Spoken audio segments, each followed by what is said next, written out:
Tuhan bersamamu dan bersama rohmu. Inilah Injil Yesus Kristus menurut Matius. Dimuliakanlah Tuhan.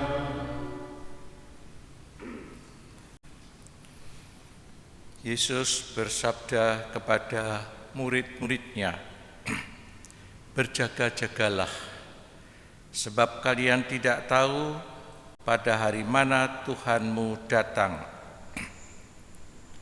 Tetapi ketahuilah ini, jika tuan rumah tahu pada waktu mana pencuri datang, waktu malam, pastilah ia berjaga-jaga dan tidak membiarkan rumahnya dibongkar. Sebab itu hendaklah kalian selalu siap siaga, sebab Anak Manusia datang pada saat yang tidak kalian duga. Siapakah hamba yang setia dan bijaksana, yang diangkat oleh tuannya atas orang-orangnya untuk memberi makan kepada mereka pada waktunya?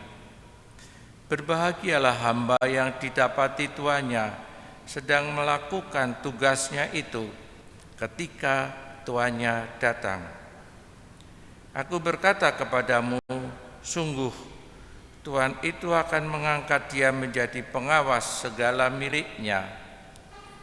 Akan tetapi jika hamba itu jahat dan berkata dalam hatinya, Tuanku tidak datang-datang, lalu ia mulai memukul hamba-hamba lain dan makan minum bersama para pemabuk, maka Tuhan hamba itu akan datang pada hari yang tidak ia sangka, dan pada saat yang tidak ia ketahui, maka hamba itu akan dibunuhnya dan dibuatnya senasib dengan orang-orang munafik.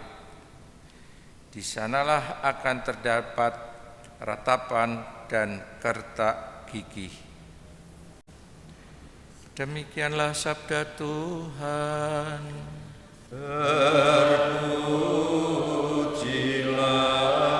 Kristus.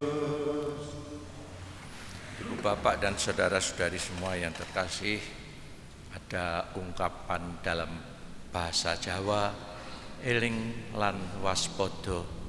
Saya kira kebijaksanaan Jawa itu senada dengan apa yang kita dengar di dalam Injil hari ini, yaitu agar kita juga punya kewaspadaan di dalam hidup ini, berjaga-jaga dan waspada. Kiranya yang dimaksud ialah bahwa setiap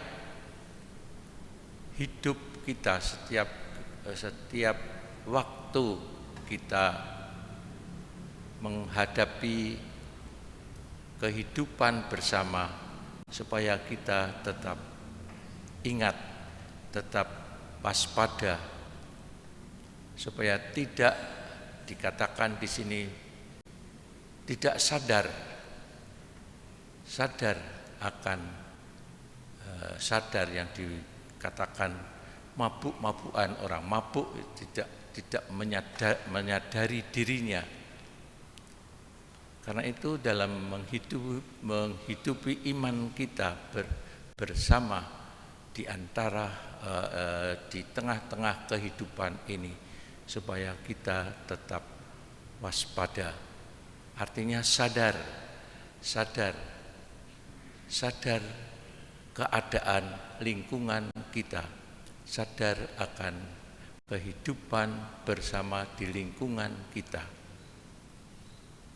Dengan demikian kita percaya bahwa Tuhan, setiap kali Tuhan hadir menemui kita, kita sadar, mengingatkan kita apa yang memang perlu diwaspadai di dalam kehidupan kita. Dengan demikian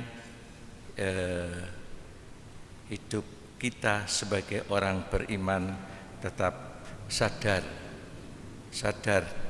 di tengah-tengah kehidupan bersama, sadar akan kedatangan Tuhan, kehadirannya di dalam kehidupan kita. Supaya dengan demikian, seperti dikatakan dalam surat Santo Paulus kepada jemaat Tesalonika, yang memuji umat Tesalonika yang sadar akan kehidupannya, panggilannya sebagai orang Kristen, dan harapannya dikatakan, semoga ia menguatkan hatimu supaya tak bercacat dan kudus di hadapan Allah dan Bapa kita pada waktu kedatangan Yesus Tuhan kita bersama semua orang kudusnya. Marilah kita hening sejenak merenungkan sabda Tuhan.